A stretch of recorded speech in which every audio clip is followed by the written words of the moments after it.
Joining us now, Dan Mitchell with the Center for Freedom and Prosperity. All right, Dan, we're hearing about a bunch of taxes to make some of these programs work. How do you feel about it?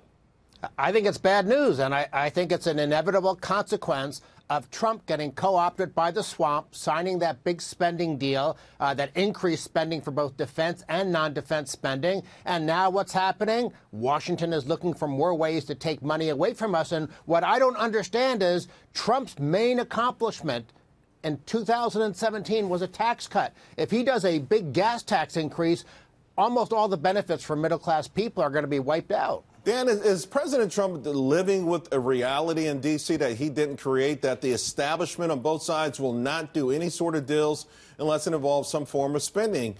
He wanted to help the military. There was only one way to perhaps get it done without another continuous shutdown or resolution or shutdown. I mean, is this just the reality, the political reality? The swamp is murky, and if he wants to get deals done, this is what he's going to have to do?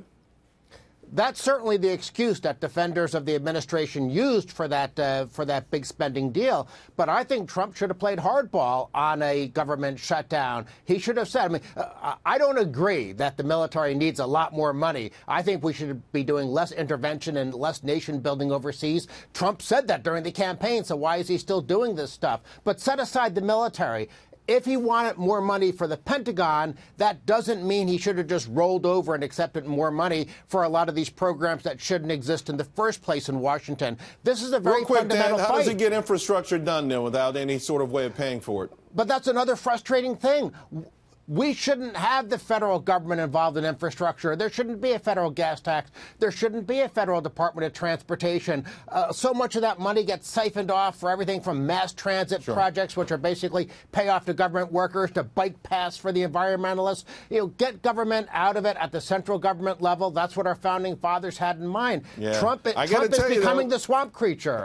Dan, I got to tell you, though, in our most recent Fox poll, the thing that struck me more than anything else is how many people in America want more government intervention. Even Republicans are 50% now, which, I know it's not traditional, it's not the orthodoxy, but it feels like that's the way we're being swayed. I do want to ask